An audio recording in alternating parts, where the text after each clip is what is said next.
Previously on Love Beyond the Wheelchair Season 1 I finale. realized something frightening standing up hadn't made me brave. It only exposed how much fear I still carried inside. The night she walked away replayed endlessly in my mind. Her footsteps fading, the door closing, the silence that followed louder than the rain outside. I stood alone in the room, my legs trembling, my heart heavier than it had ever been when I couldn't walk at all. I thought the wheelchair was what made me weak. I was wrong. Fear was. I avoided that room for days. The wheelchair remained there, untouched, like a quiet reminder of everything I had hidden. I could walk now, but I didn't feel free. Every step outside felt hollow. People looked at me and saw a man moving forward, but inside, I was stuck in that moment, her eyes filled with betrayal, confusion, pain I had caused with my silence. I told myself I hid the truth to protect her. Now I knew the truth. I hid it to protect myself.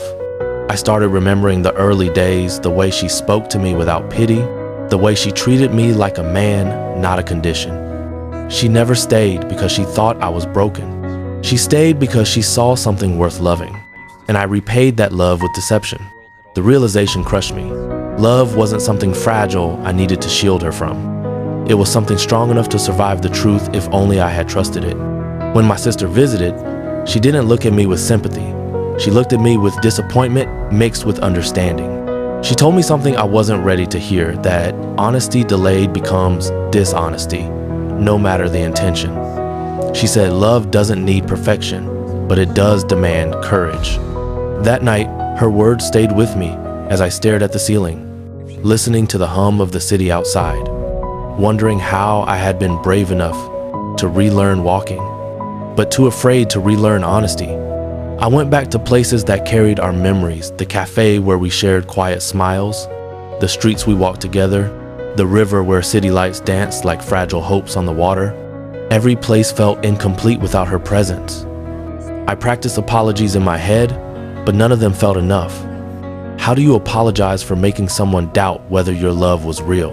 Then I saw her again, standing under the pale city lights, holding herself the way people do when they're trying not to fall apart. My chest tightened. I wanted to run to her, but I forced myself to walk slowly, not to prove I could walk, but to prove I could face her. When I spoke, my voice shook. I didn't explain my recovery first. I explained my fear. I told her how the accident broke more than my body, how being left once made me terrified of being left again, how I thought hiding my strength would keep her close. She listened, but silence filled the space between us. When she asked why I lied, I told her the ugliest truth, that I was afraid she would stop choosing me once she knew I wasn't helpless anymore. Saying it out loud made me realize how little faith I had placed in her love. Her pain was quiet, deeper than anger. When she stepped away again, it hurt worse than the first time, because this time, I understood why. I learned what it meant to sit with consequences. I didn't chase her. I didn't beg. I gave her the space I had denied her before. I spent long nights confronting my own reflection, learning that recovery doesn't end when your legs heal. It ends when your heart stops hiding. I stopped pushing the wheelchair into corners.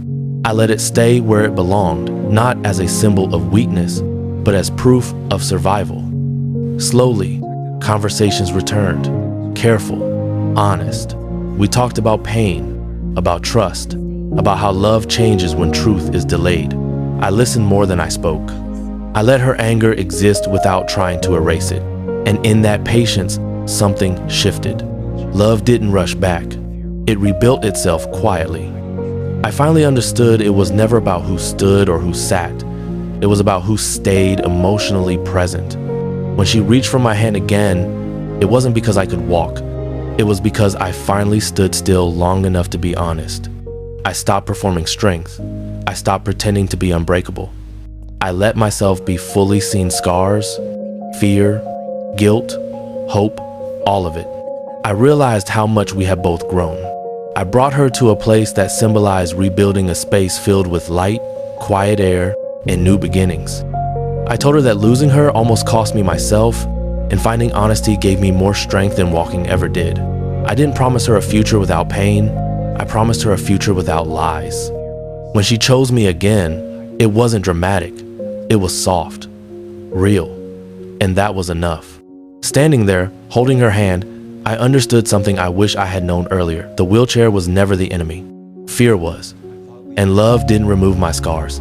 It taught me how to live with them openly, without shame. That was how my story reached its end. Not with applause, not with miracles, but with truth, patience, and a love strong enough to exist beyond the wheelchair. I believed that choosing each other again would bring peace instantly, like flipping a switch after a long blackout. I was wrong. Love doesn't arrive to clean up the ruins. It arrives to live inside them with you. The days after we reunited were quiet, almost deceptively normal. Morning light spilled across the room, touching her face before it reached mine. I watched her sleep sometimes, not because I was afraid she would disappear, but because part of me still couldn't believe she had stayed. This time, not out of obligation, not out of pity, out of choice. Yet beneath that calm, something restless lived inside me. A truth I didn't want to admit. Being loved again didn't erase the years I spent learning how to survive alone. It didn't erase the version of me who learned to endure silence, dependency, and the slow humiliation of being seen as fragile. I could walk now, I could stand, but strength had left marks on me that no one could see. She noticed the change before I understood it myself.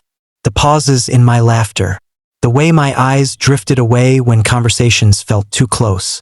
She asked gentle questions, never pushing, never accusing, and that made it harder, because she wasn't demanding answers. She was inviting honesty, and honesty still felt like stepping onto uncertain ground. We began rebuilding our life not through grand gestures, but through routines. Cooking together in the evenings, our shoulders brushing as we moved around the kitchen. Sharing stories from our days, sometimes meaningful, sometimes mundane. Going on walks where the destination didn't matter.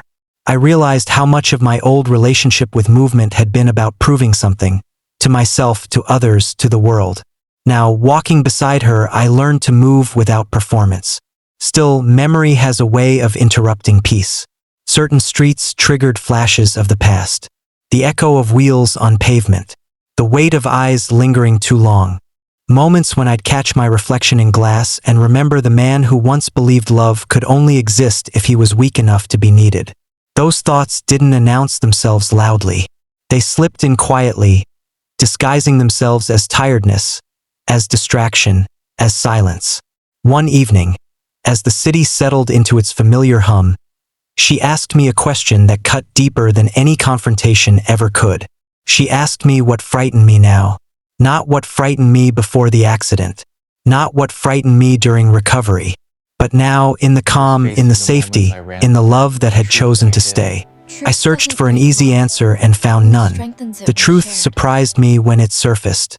I told her I was afraid of becoming careless with something so hard-earned. Afraid that once survival was no longer required, I might forget how intentional love needs to be. Afraid of mistaking stability for permanence. Afraid that one day I would wake up physically whole but emotionally distant, assuming love would simply remain because it always had. She didn't rush to reassure me. She didn't dismiss my fear. She told me something I hadn't considered, that staying is often harder than leaving. That choosing love when nothing is broken requires more courage than choosing it in crisis. During the hardest days of my recovery, love had a clear role. Now it required presence without urgency, care without desperation, commitment without spectacle. That conversation changed something between us. Not dramatically, subtly. We stopped pretending that healing had an endpoint.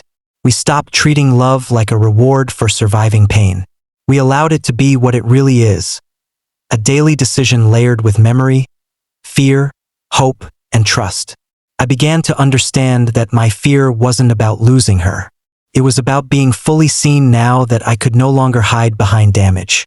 When I was broken, my flaws were expected. Why are you so kind to me? Because you deserve. Now, I had no excuse to withhold honesty, effort, or vulnerability. Walking again didn't just restore movement. It removed my hiding place. There were days when I felt strong and days when I felt exposed. Days when laughter came easily and nights when old doubts resurfaced.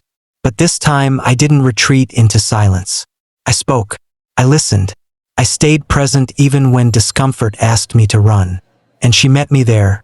Not fixing, not saving, just standing with me. We learned each other again. Not as patient and caregiver. Not as survivor and supporter. But as two people choosing to build something steady. Something quiet. Something real. Love without the chaos of fear felt unfamiliar at first. But slowly it became grounding. I realized that season 2 of my life wasn't about transformation. It was about responsibility. About honoring what we rebuilt by not repeating what we broke. About understanding that recovery doesn't end when the body heals.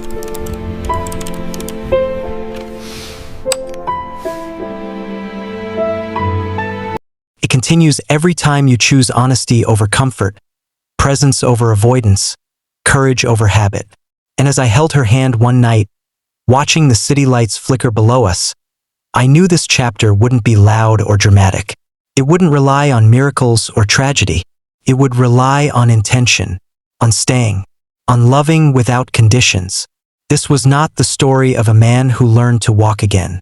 This was the story of a man learning how to stand emotionally, without fear, without disguise, without running, and choosing love not because it was necessary for survival, but because it was worth protecting. And that was only the beginning.